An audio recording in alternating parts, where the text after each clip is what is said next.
that the cause of spiritual advancement is desire. Your sincere desire. If you really want the absolute truth, Krishna will arrange to reveal it to you. Krishna will send his representative, either through a book, through a website, through a video, or some other way, through a friend, or, you know, who knows? He's very original. He's very creative. He can come up with all kinds of things. I heard a story one time from a devotee. I used to have this hobby. When I was a devotee and I was in ISKCON and like that, I would ask devotees, how did you come to Krishna consciousness? And this one devotee told me a story that was just amazing. He said, I was very depressed. I was at the end of my rope. And what happened to it? Something, his brother died or something like that. His brother, or his father died, I think it was. His father died and he was really depressed. You know, it's nothing like your parents dying to make you aware of how fragile this life is, and that we're all mortal and stuff like that. So anyway, he was contemplating all these things. And he became very depressed because he didn't have any solution.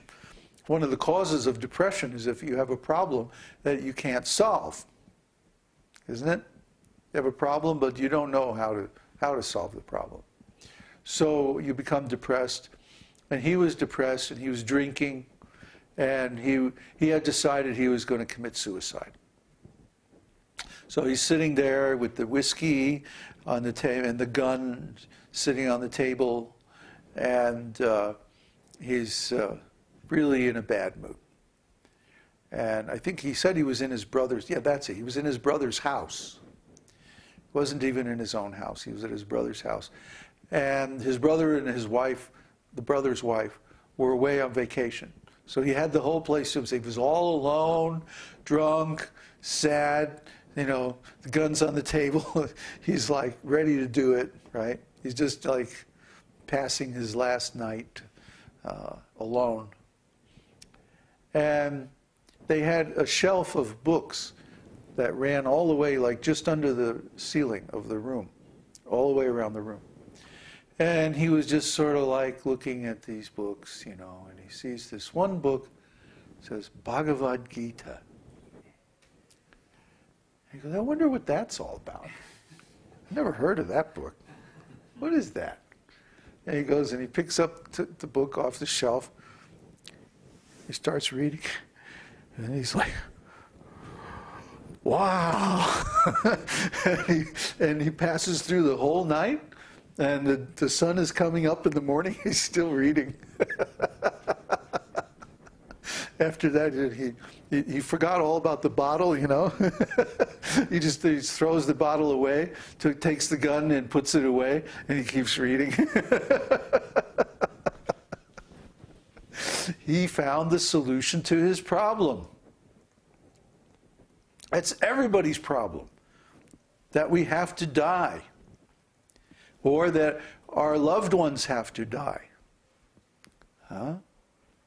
Or that, you know, something in this world that we're attached to has to go away. It's everybody's problem. Everyone is suffering because of that. You think you're the only one? No, it's everybody. So Bhagavad-gītā indeed has the solution for that problem, because it has the key to eternal life. Right there in the second chapter. And then from there it gets better. Eternal life, that's easy. Huh? We can handle that in the second chapter.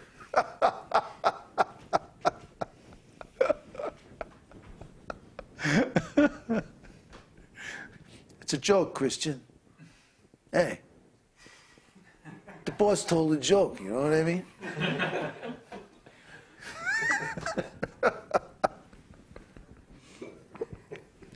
All right.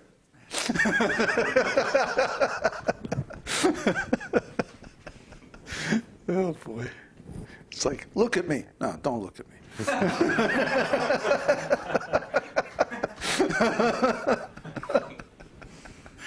Oh, Krishna. We like to make fun of cults, you know. Some people think we're a cult. I think they actually have a subconscious desire to join a cult. But we actually don't want those kind of people, so we just say, yeah, we're a cult, whatever, you know, get out of here. But anyway, Bhagavad-gītā has the answer.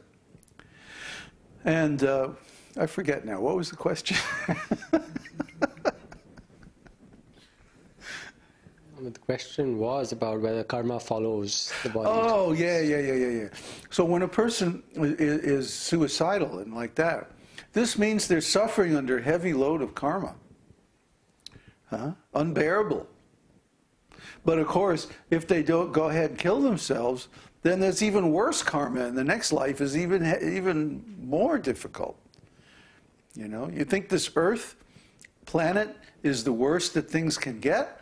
Ah, I got news for you. You haven't read Śrīmad-Bhāgavatam. You know, I got good news and I got bad news. The heavenly planets are much, much nicer than this Earth planet. And the hellish planets are much, much worse. So don't do something that would cause you to lose this human form of life and go to those places, because they're horrible. Horrible.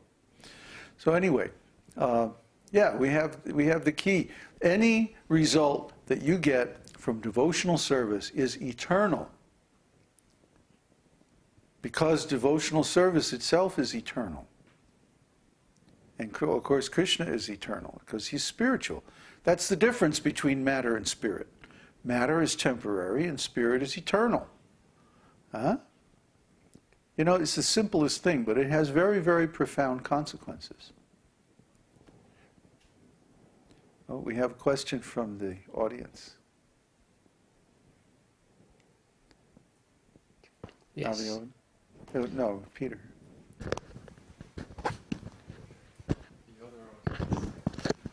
So you just said that the results we get from devotional service are eternal.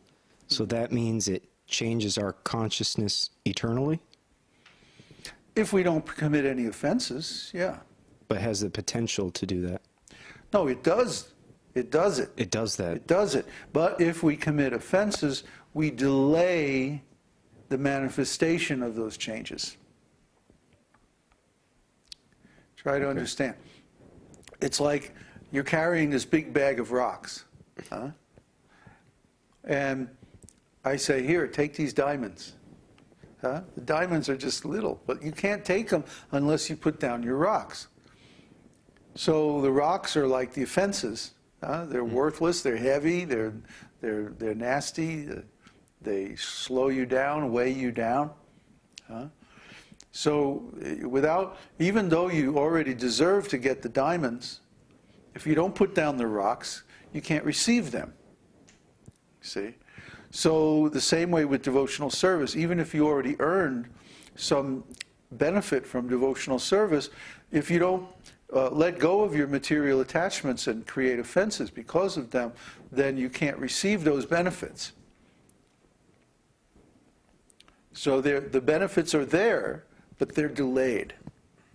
They're delayed until you overcome those offenses. That's why offenses, especially offenses against devotees, are so, so dangerous. Because even we may do devotional service and we may earn some eternal benefit, but we can't receive the benefit because the offenses are blocking it. See? Like the bag of rocks. We have all these rocks and we can't take anything, you know. So until we have to put that down, get finished with those offenses, then we can take the benefit, receive the benefit from our devotional service. I mean, devotional service is so wonderful. I mean, actually, any child can understand it. Krishna is the most beautiful, most kind, most lovable, most wonderful person that there is. So when we meet a person like that, of course we're going to love him.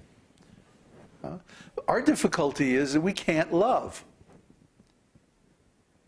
Our hearts have become hard, closed.